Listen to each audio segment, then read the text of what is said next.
I did a mentoring session with a lady named Bex Vivace. I think her name is how you say her last name. And so she was actually the one that said that put in 3 words what my work is. And she put in the mystery. She likes the lines and the shape and the movement and, just the mystery that surrounds it about how it was shot and where it was shot and how and what it is,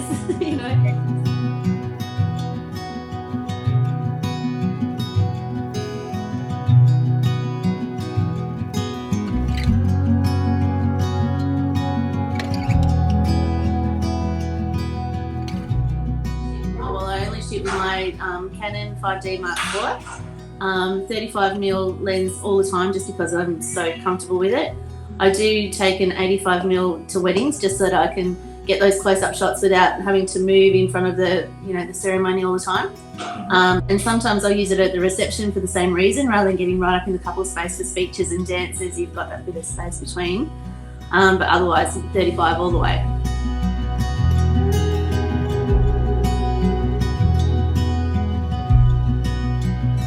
I find that the clients that I get now are the clients that are drawn to my work. If they wanted a baby in a basket kind of pose, I would direct them to another photographer that does that kind of thing. I wouldn't take it on because I'm not comfortable. I know I'm not good at that style. And so I find that because what I put on my pages and on my website reflects exactly what I like to shoot. So the people that like that are the people that are drawn to my work now. And that's the thing, like, when you get into when you're putting your work out there for people to see, I only put out there what you love and what you actually want to shoot. So I take photos that, a whole different photos that I don't put on websites and my Facebook. But the thing is, I don't necessarily want to shoot that, so I'm not going to put it out to the world to see.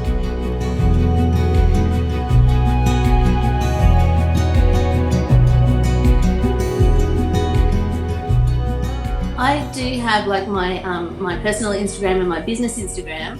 But on my business Instagram, I only follow people that I'm actually inspired by, not people that I want to follow just to be kind.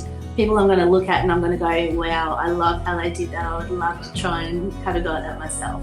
So have a different spot, like where you can just be inspired by people's works, or just kind of different, and also challenge yourself as well. See something and go, how on earth did they do that? And get out there and figure it out. But not copy them. Look at their picture and get an idea for it, and put your phone down and then go and create it yourself. Yeah. It's important to not copy it, just to be inspired by it. Yeah. People get grumpy when you copy their work.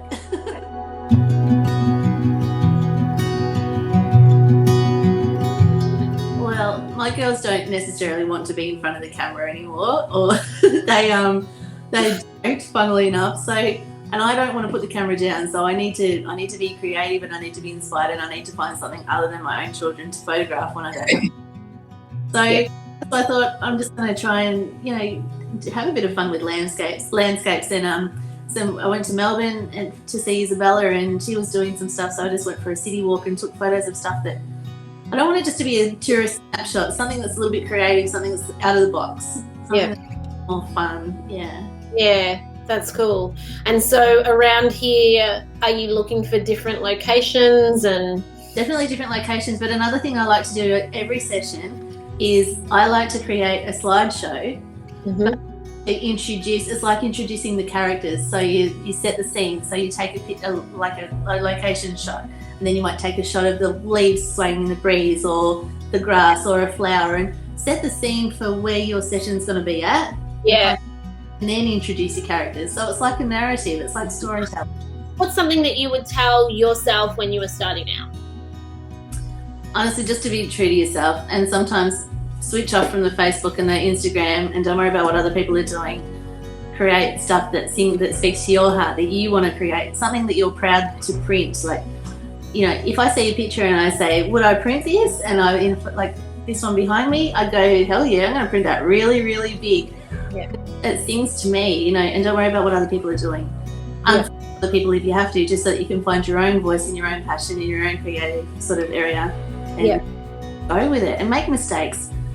Try different things, make mistakes, and delete it if you have to. It doesn't matter, but just keep trying. Just find find what speaks to you. That was one thing I didn't understand at the time. When I first looked into photography, somebody said, like, you know, find your light, which I was like, well, what are you talking about? Like, the sun's lights on. Hello, there's what the hell?